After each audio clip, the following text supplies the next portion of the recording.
welcome to Crafting Kindness today. Today I'm going to be doing a new to me course from ResinCourses called Rainbow Crystal.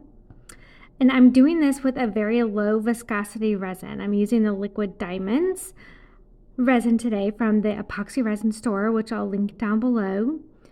And this is a really very simple pour. And I am using two different colors, a white and then a push of clear. So this first color, I'm using the Liquitex Turquoise Acrylic Ink. Sorry that those aren't very readable on the video there.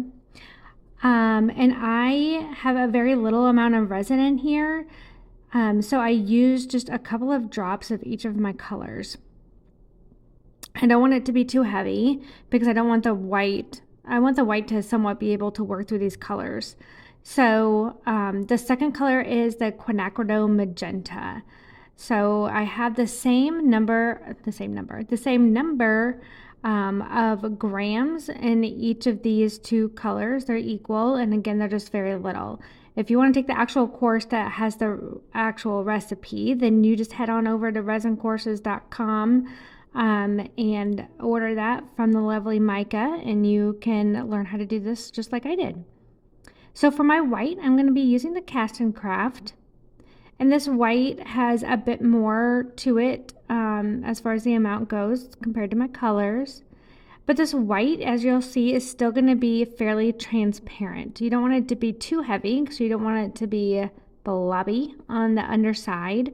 With this being a very low viscosity resin, it has more time to work. And so if the white is too heavy, it's just going to end up sinking to the bottom because this white pigment is heavy. So then I just gave a quick, good little stir to here. And for the clear push, I'm actually going to just add, as you saw, just one drop of that Cast and Craft. And what that does essentially, well, what I believe it does in my experience, is it kind of helps suspend the design and helps prevent some of that initial heavier white from sinking down to the bottom. So again, that's just kind of my experience there. And then I'm showing you here the glitter that I used to mix up with just a couple of drops. It's from Laura's Art Corner. It's Halley's Comet, and it's Tuscan Teal glass.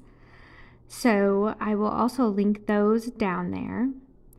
And Laura also has this new Magic mica, and it's an interference. And so I am going to put a tad bit of that in each of my two colors. And I got the Magic Diamond Multi mica powder. It's really more of a dust. It's not necessarily just mica. But I got the multicolored one versus the red, green, or blue. And I believe those are the other three colors. But it just gives a variety of different kind of interference glimmer to it. So I put just a tiny, tiny bit of that.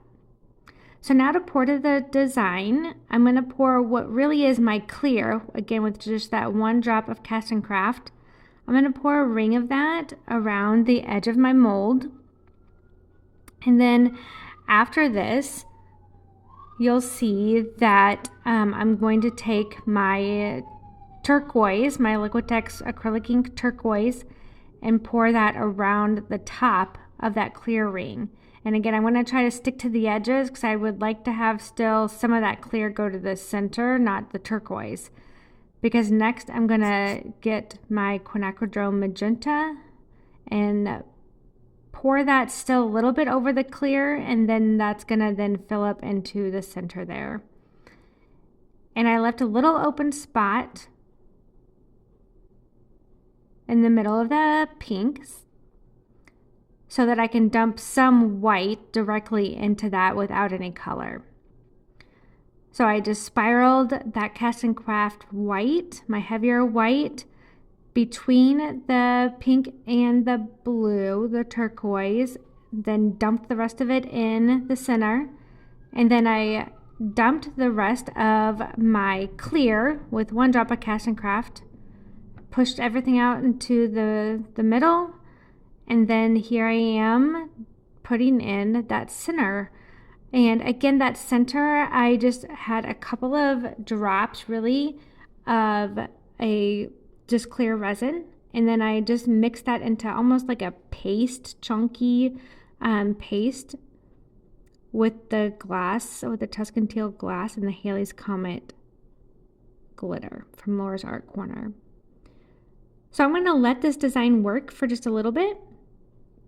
I'm going to put you on a time lapse, and you'll see that I'll eventually come in and torch, although I'm not going to torch until it's pretty much all the way closed. I want it to do its own work up until then. And then eventually I'll also kind of swirl the middle there. So I'm going to put you on a time lapse to continue watching this, and I will see you back for demolding.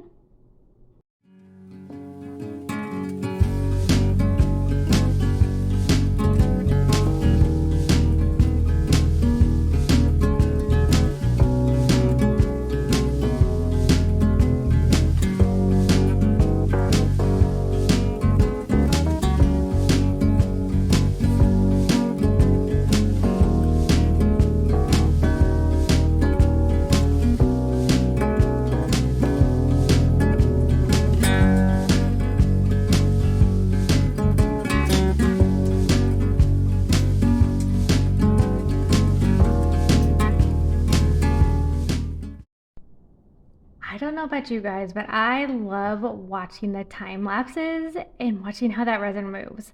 This one has such great big cells. And look, oh, you guys, this is so beautiful. Oh, the blending of those colors turned out so wonderful. I'm gonna try to zoom in to see if I can get you guys to see the same effect I see with the sparkle just from that interference powder from Laura's Art Corner. It's so pretty. It just has this really subtle glimmer to the piece. But it just turned out beautiful. I was hoping to get a little bit of purple, and I did see that in there with those striations and some of those sections that have a little bit more purple to them. But I absolutely love the way that this has turned out, and I hope you enjoyed it too. If you have any suggestions or feedback for me, I'd love to hear them for the next video. And until then, hope you all have a wonderful day.